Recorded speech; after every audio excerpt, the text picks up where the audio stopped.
মঞ্চের সামনে থেকে আছেন ছাত্র দলের পক্ষ থেকে শুভেচ্ছা। উপস্থিত আমার পিতৃতুল্য মুরব্বিয়ান, আমার ভাইয়েরা, আমার মা বোনেরাও আছেন অনেক। আমরা আসলে অভিভূত হয়ে যাই যেখানেই যাই।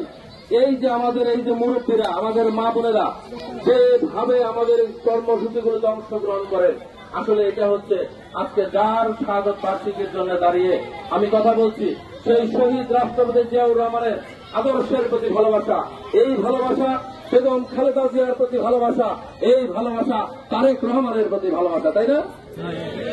আপনারা এই যে লক্ষিন্দরের মানুষ, আমরা এই ঘাটাইলের মানুষ, আমরা সব সময় প্রমাণ করেছি শহীদ রাষ্ট্রপতি জিয়াউর রহমানের আদর্শের পতাকা তলে, বেগম খালেদা জিয়ার আদর্শের পতাকা তলে, তারেক রহমানের আদর্শের পতাকা তলে সকল সময়ে যখনই সুযোগ হয়েছে ঐক্যবদ্ধ আমরা ছিলাম। আমরা বিপুল ভোটের বিনিময়ে খালেদা জিয়াকে প্রধানমন্ত্রী বানিয়েছি। কি বলেন বাবারা?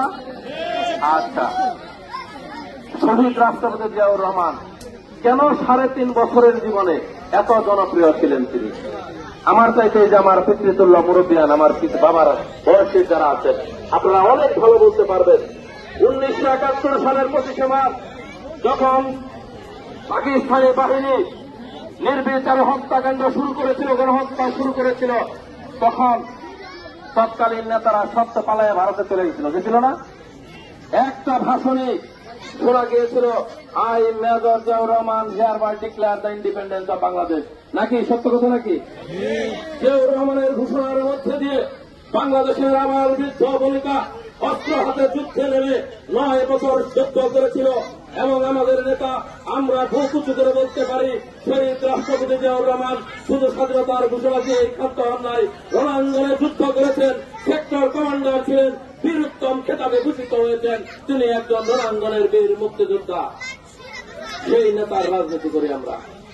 বাংলাদেশে যখন শেখ মুজিবুর রহমানের নেতৃত্বে গণতন্ত্রের কমর রচনা করে বাকশাল ব্যবস্থা প্রবর্তন করা হয়েছিল, সংবাদপত্রগুলোকে বন্ধ করে দেওয়া হয়েছিল, যখন বাংলাদেশের মানুষ রক্ষী বাহিনীর যন্ত্রণায় অতিষ্ঠ হয়ে গিয়েছিল, তখন আবার বাংলাদেশের সিপাহী জনতার বিপ্লবের মাধ্যমে বাংলাদেশের রাষ্ট্র ক্ষমতায় এসেছিলেন শহীদ রাষ্ট্রপতি জিয়াউর রহমান।